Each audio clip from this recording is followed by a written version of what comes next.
Welcome to Hollywood as I live and work.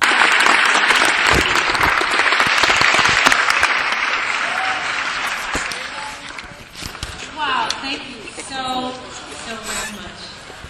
You know, right over here, I called you a take charge woman because, well, because you are. I'm so impressed with you. And she has a new film called Frankie and Alice that'll be out in December.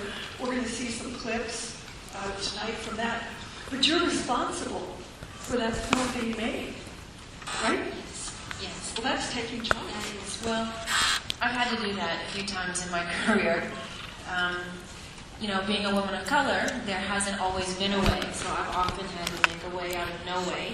And this again, I had to make another way for myself to do something that inspired me, that gave me a chance to grow as an artist and challenge myself. So it took me 12 years to do it, but I finally did it. And this is a fabulous, true story about a woman who has 3 personalities. Yes, it's called multiple personality disorder. And what fascinated me about this particular story was that a friend of mine, while I was introducing Dorothy Dandridge, an actor, Omar Babatunde, said, "There's this great part for you. It's this woman, this black woman who was a go-go dancer in Watts in the 70s, and she has a multiple personality disorder, and she splits off into a white, southern, racist woman." And I went, wow. Well, it's amazing. Okay. Yeah, and she also splits off into like a 7-year-old child. But that whole being black and having to have the mentality of a white racist interested me. I thought, wow, I want to really understand how something like that could happen. And as an artist, to be able to play that just felt like the ultimate challenge at that point. Well, we have a clip that we're going to show, and then we'll come back and talk about how you prepared for this kind of role. Talk about how you and your director work together, because a lot of the shots where you do 2 characters or 3 characters are all long, 6-7 minute shots. It's not cutting back and forth. They're long with big transitions, character transitions.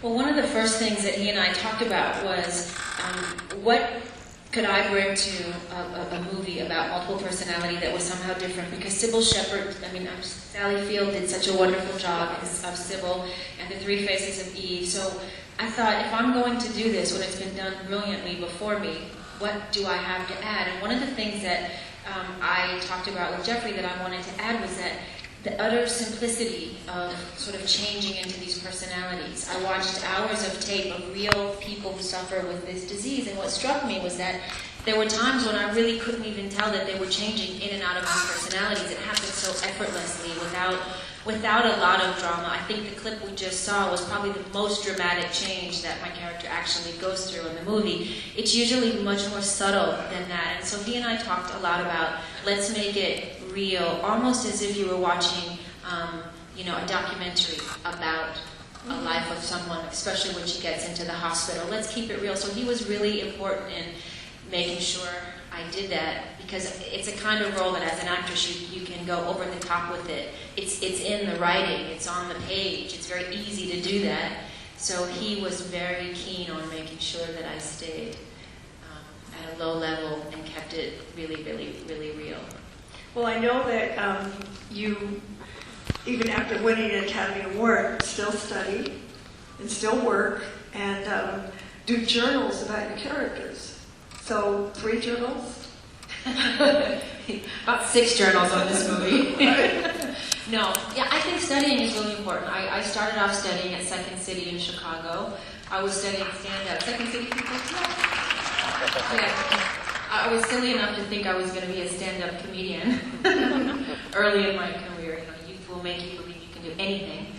And so I thought I would do that, and then I realized that I wasn't going to do that. So I started studying Stanislavski, which I've learned a lot from, but I think I found a home in the Meisner technique that is what works best for me. That's what I still study. I have 2 teachers in this city, Joanne Barron and Ivana Chubik, who I work with all the time. And even when I don't have a movie, sometimes I'll go take a master class and sit in on it and work out with students and just, keep my instrument going, keep the juices flowing. I think that's really, really important. And this really took you a while to get this project going. you had some false starts, right, along the way where you were almost had the money and didn't have the money. Well, when you work on something for 10 years, yeah, we had lots of false starts. Had money, didn't have money, had money, but found out the money wasn't real money, found out the money was mob money. I mean, you know. So finally, legally, we found someone who had legal good money to give us to make this movie, and eventually, yeah, we were able to get it made. Halle, since they don't get to see Genius today, why don't you talk a little bit about that altar that comes out?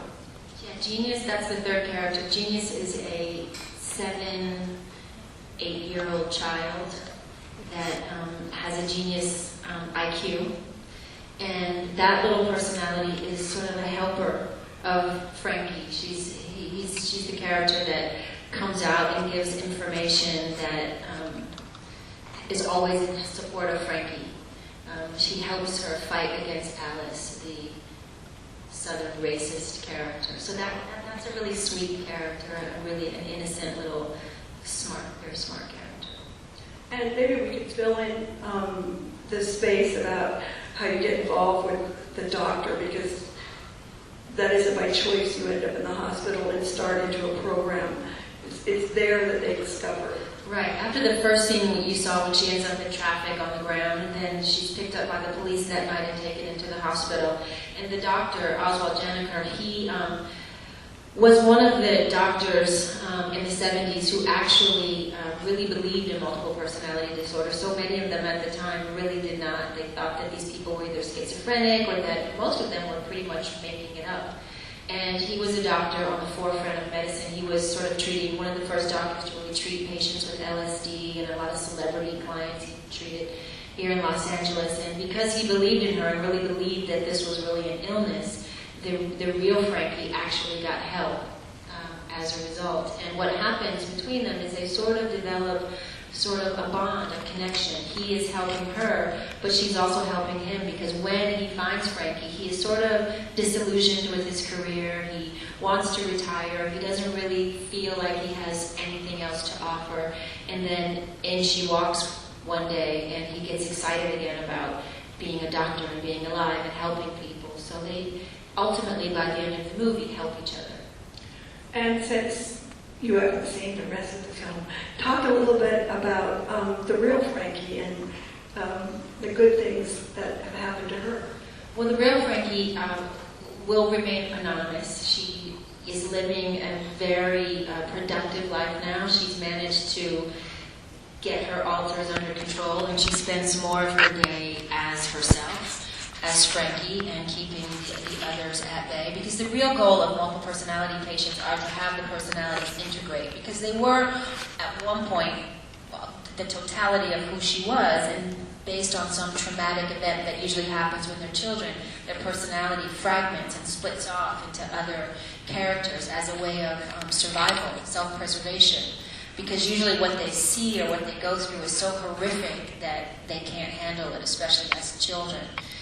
So the goal is to have these personalities all come together and live as one human being. And she's managed to be able to do that pretty successfully now. She's a teacher and has children, was married, divorced, and she's living a really, really productive life. And she's very proud of the movie.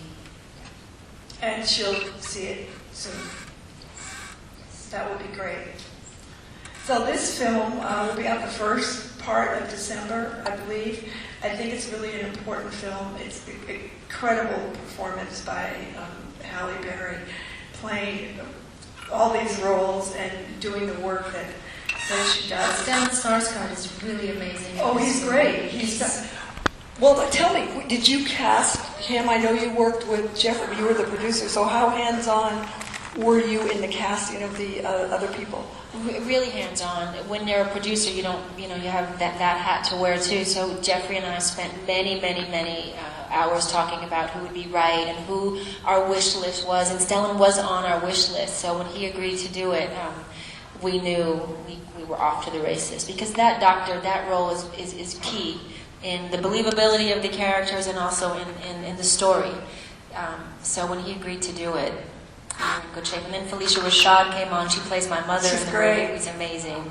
I mean, she's the consummate mother, right? I mean, she just has that energy and just sort of anchored the project for us. And Shonda Wilson plays my sister. She's great too. Who's also really great. She's great. She's very She's good. funny. Yeah. Everybody in this film is great. So let's thank Halle for being with us tonight and spending all this time.